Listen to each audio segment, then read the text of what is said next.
We have a really full program today and a really exciting program. I just want to talk about it. If you note, you'll note there's copies of the program over on the side table.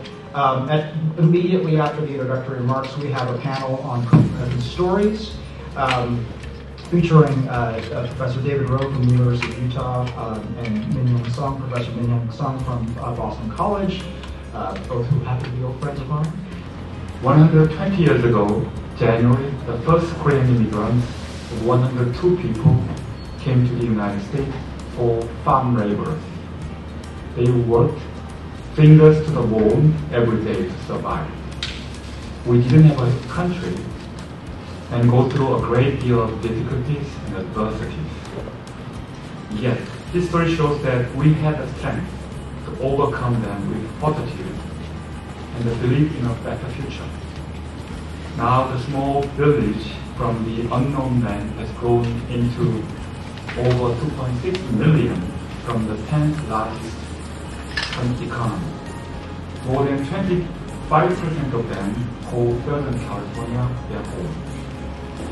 Through today's conference, we read through 120 years of Korean American history, how their journey was reflected in Korean American stories. And we will have the opportunity to discuss our community's real-time agenda, such as our identity, diversity, and solidarity with other minority communities. With that note, once again, I thank you, every one of you, for gracing this event with your presence. Thank you very much. What are the imprints of U.S. empire in the histories of North and South Korea, in the migration of military brides, the LA uprising, the transnational phenomenon of transracial adoption, and the global popularity of K-dramas, K-pop, and the prevalence of the beauty industry? But what is the sense of Korean American peoplehood in the overarching context of U.S. racial capitalism and white supremacy? I look forward to the thought-provoking exploration today as we explore the question of what is history and how we might occupy the same beds, sometimes with similar, but hopefully with different degrees. Thank you. So let me start off by talking about Young Kong, East Coast West. Young Kong is a preternaturally gifted writer, had come to the U.S. by way of Tokyo, and left colonial Korea to flee from prosecution by the Japanese state. Had been educated in Tokyo, had been educated in the U.S., had different languages. It's a Korea that has a presence in global imagining. Right? Need to know introduction, need to know justification. And second, think about how much Korean America has changed. Right? In East Coast West, no such thing. Young Kong is literally trying to invent or write a place for himself in the annals of American literary history. And his initial presence is largely framed as a cultural refugee. With Pachinko, Korean America is such a given that it's not even the main subject of the novel. Korean America certainly frames the novel. Jin is definitely a Korean American writer, right? And Korean America plays a pivotal role, but it's secondary. It's not necessarily the main focus. It's fun contrast. As immigrants or children of immigrants, many Korean Americans are themselves not far removed from the wartime displacement and indecencies that my parents experienced when they were children, nor the grinding poverty and lack of opportunities they faced when they were adults responsible for the welfare of 2 young children. I honestly struggle to make a distinction between refugee and immigrant. We must be on guard against the possibility that we cast ourselves as the victim so as to use it as a shield to rationalize our victimizing others for our own self-gain.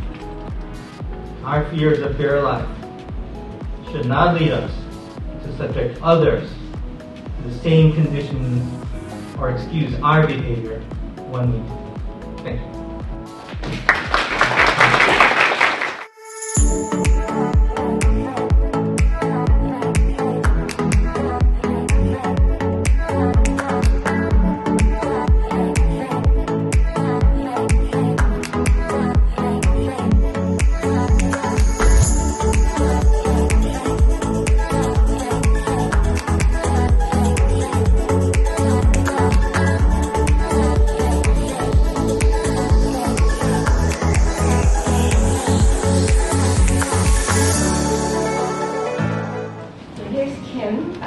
raising his right hand to swear to tell the truth in front of the House Committee on Un-American Activities on the 28th of June 1955. During these hearings, Kim challenged and tried to expand conceptions of freedom.